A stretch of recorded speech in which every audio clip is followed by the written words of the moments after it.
Hello future miners, स्वागत है आप सभी का आपके अपने यूट्यूब चैनल माइनिंग मिस्ट्री में। आज की इस वीडियो में हम माइनिंग सरदार और ओवरमैन से रिलेटेड कुछ एमसीक्यू देखने वाले हैं, जो कि आपके लिए प्रैक्टिस एमसीक्यू होने वाला है, जिसको करने के बाद आपका कुछ ना कुछ रिवीजन आपके आने वाले माइनिंग सरदार और ओवरमैन एग्जामिनेशन के लिए जरूर हो जाएगा। वीडियो में आगे बढ़ने से पहले मैं आप सभी से ये निवेदन करना चाहता हूँ, यदि आप माइनिंग मिस्ट्री चैनल पर फर्स्ट टाइम विजिट कर रहे हैं तो कृपया करके सब्सक्राइब बटन को जरूर हिट करें, इससे हमारा मोटिवेशन भी हाई होता है। चलिए एक एक करके अब हम अपने एमसीक्यू की तरफ बढ़ते हैं। आज का हमारा पहला क्वेश्चन है, except in friction winder there shall be provided between rope and the cage a dash.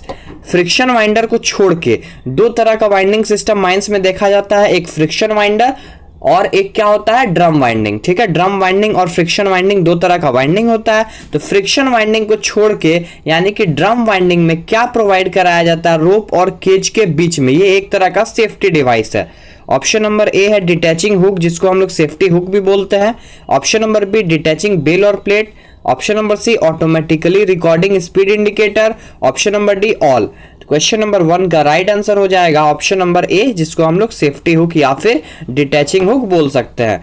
Question number 2 देखते हैं, ऑयल वेसल ऑफ एफएसएल यानी कि flame safety lamp can take up petrol enough to last for about. Flame safety lamp का जो oil vessel होता है, जिसमें तेल रखा जाता है, जिसमें पेट्रोल रखा जाता है, उसमें कितना पेट्रोल हम लोग रखते हैं ताकि वो कितने देर तक फ्लेम सेफ्टी लैम्प यूज किया जा सके।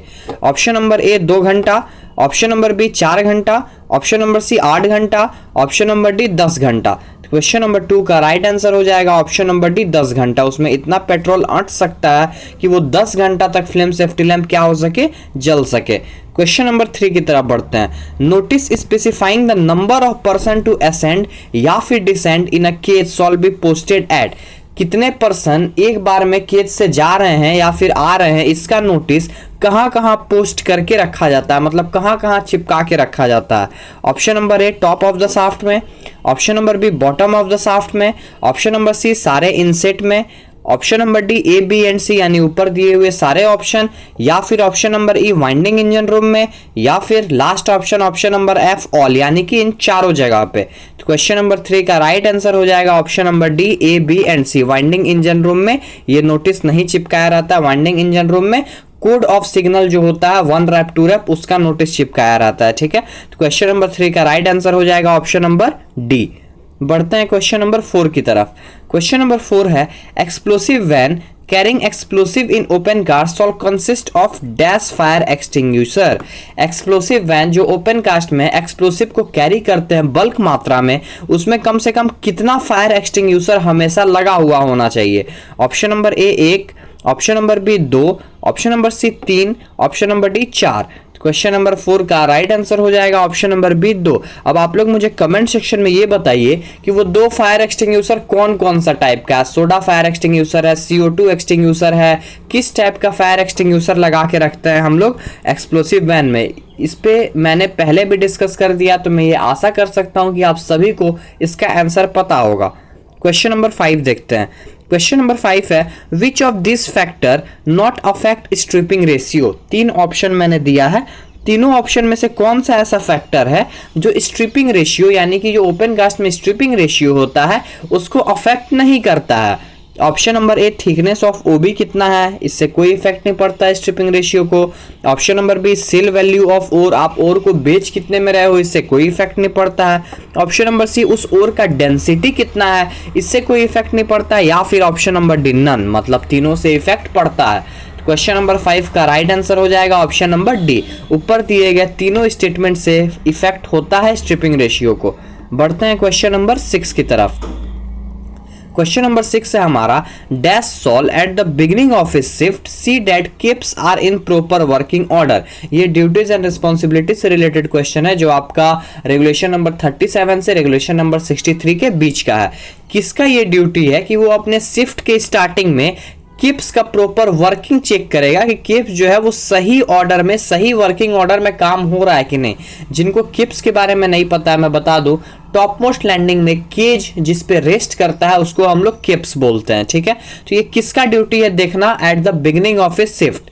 Option number A winding engine man का, option number B on setter का, ऑप्शन नंबर सी बैंक्समैन का, option number D either of the three. तीनों में से कोई भी कर सकता है। तो एक छोटा सा मैं आपको हिंट दे रहा हूं, जैसा कि मैंने आपको बताया कि केप्स जो है वो टॉप मोस्ट लैंडिंग पे रहता है। तो टॉप मोस्ट पे कौन रहता है, बैंक्समैन या फिर ऑन सेटर?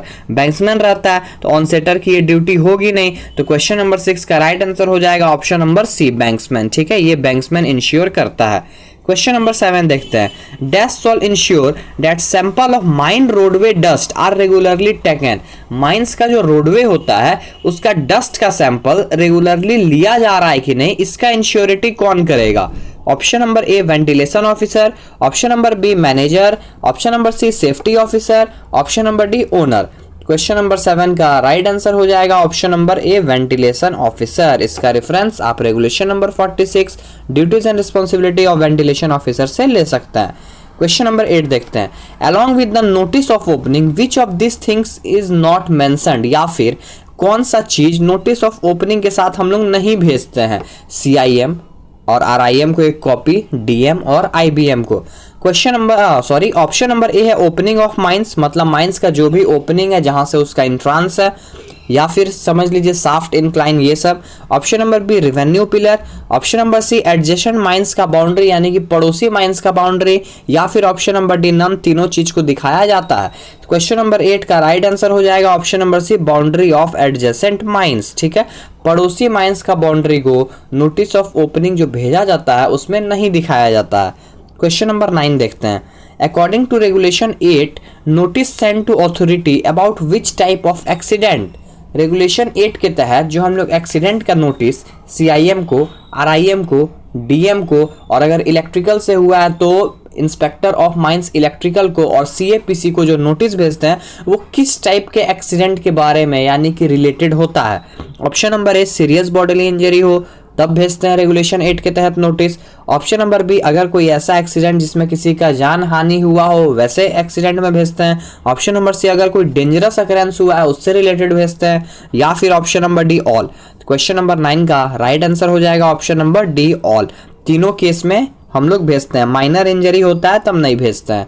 क्वेश्चन नंबर 10 देखते हैं।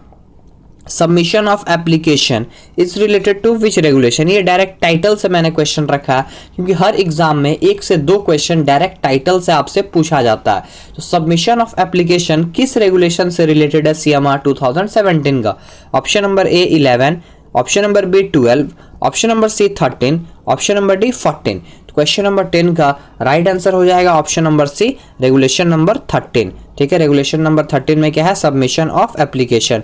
12 में एग्जामिनेशन एंड एग्जामिनर है। रेगुलेशन 11 की तरह रेगुलेशन 11 के अकॉर्डिंग हम लोग को 7 सर्टिफिकेट मिलता है DGMS की तरफ से, और रेगुलेशन नंबर 14 जनरल रिक्वायरमेंट है एग्जाम देने के लिए, जिसमें आपका एज 20 साल होना चाहिए, आपके पास मेडिकल सर्टिफिकेट होना चाहिए, फर्स्ट एड सर्टिफिकेट होना चाहिए, ये सब के बारे में जिक्र किया गया है। अब जो भी बच्चे माइनिंग सरदार ओवरमैन की तैयारी कर रहे हैं आइदर कॉम्पिटिटिव एग्जाम की या फिर सर्टिफिकेट से रिलेटेड जो DGMS में एग्जाम होने वाला है दिसंबर में, उससे रिलेटेड अगर उनको प्रैक्टिस सेट परचेस करना है जिसमें टोटल आपको 850 MCQ देखने को मिलेगा, जो most of the important MCQ और इंपॉर्टेंट पार्ट है उस टॉपिक का, वो टॉपिक मैंने कवर किया है, जिसमें आपको CMR एक्ट रूल से MCQ मिलेगा, ventilation flame safety lamp mine gases से MCQ रहेगा, सपोर्ट से MCQ रहेगा, शॉर्ट फायरिंग से रहेगा, VT रूल से रहेगा, और कुछ क्वेश्चन जनरल माइनिंग से मैंने इंक्लूड किया है।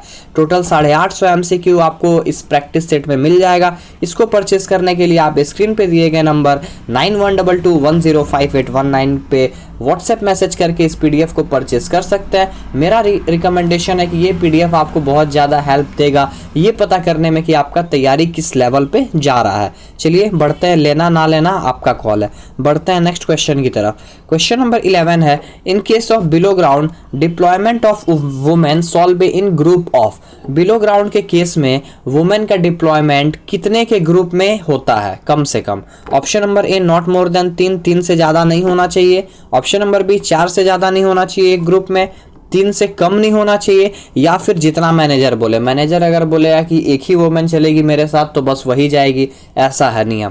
क्वेश्चन नंबर 11 का राइट आंसर हो जाएगा option number C not less than 3। 3 से कम एक ग्रुप में बिलो ग्राउंड में वुमेन डिप्लॉय नहीं होगी। ये जब 2019 का अमेंडमेंट आया था तब इसको पास किया गया था। क्वेश्चन नंबर 12 देखते हैं। Apprentice act came into force on. Apprentice act जो है वो कब फोर्स में आया, मतलब मार्केट में उसको कब लॉन्च किया गया।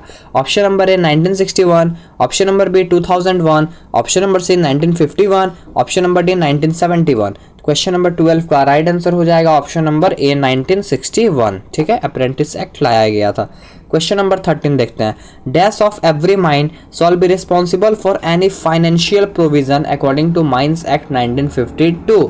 माइंस का जो भी फाइनेंशियल प्रोविजन होता है, पैसा का लेन देन से रिलेटेड कुछ भी फाइनेंशियल होता है, उसका जिम्मेवारी किसको रहता है, किसको दिया जाता है। ऑप्शन नंबर ए ओनर या फिर एजेंट को, option number B owner agent and manager को, option number C owner and agent को, या फिर last option number D owner agent और मैनेजर को। हालांकि ये ऑप्शन थोड़ा कंफ्यूजिंग है, लेकिन जो अच्छे से पढ़े होंगे उसको इसका आंसर पता होगा। क्वेश्चन नंबर 13 का राइट आंसर हो जाएगा option number C owner and agent, दोनों की ये रिस्पॉन्सिबिलिटी होती है। फाइनेंशियल प्रोविजन में मैनेजर को सारे कार्यभार से मुक्त किया गया है। क्वेश्चन नंबर 14 देखते हैं। विच of this is not a notified disease. बहुत ही इजी क्वेश्चन है। 8 नोटिफाइड डिजीज आपको पता होगा, उसमें से आपको एक छांटना है कि इसमें से कौन सा जो है एक नोटिफाइड डिजीज नहीं है। Option number A asbestosis, option number B siderosis, option number C manganese poisoning, option number D none. Question number 14 का राइट आंसर हो जाएगा option number B siderosis. Siderosis किसी भी तरह का नोटिफाइड डिजीज नहीं है, बाकी इसको छोड़ के दोनों जो है वो नोटिफाइड डिजीज है। ठीक है, बढ़ते हैं क्वेश्चन नंबर 15 की तरफ।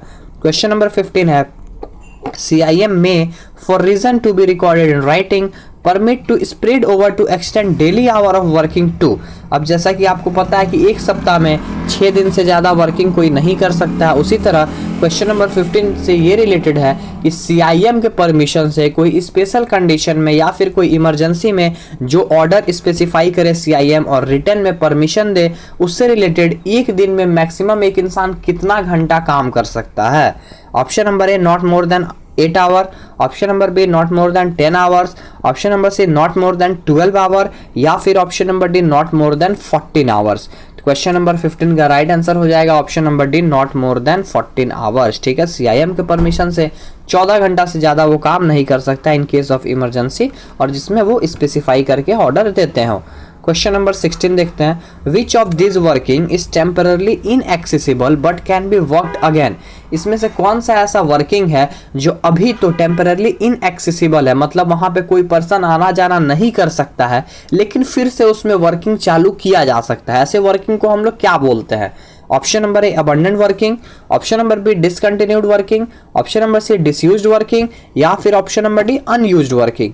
क्वेश्चन नंबर 16 का राइट आंसर हो जाएगा option number B discontinued working. Discontinued working वैसे वर्किंग को बोलते हैं जो फिलहाल तो इनएक्सेसिबल है लेकिन उसमें काम चालू किया जा सकता है इन फ्यूचर। अबंडेंट वर्किंग को हम लोग ऐसे इंटेंशन से बंद करते हैं कि फ्यूचर में उसको नहीं खोलना है। और डिसयूज्ड वर्किंग और अनयूज्ड वर्किंग एक ही कैटेगरी में आता है। इसमें डिफरेंस बस इतना ही है कि डिसयूज्ड वर्किंग और अनयूज्ड वर्किंग एक्सेसिबल होता है, ठीक है, और उसको भी हम लोग इन फ्यूचर वर्क उसमें कर सकते हैं। क्वेश्चन नंबर 17 देखते हैं।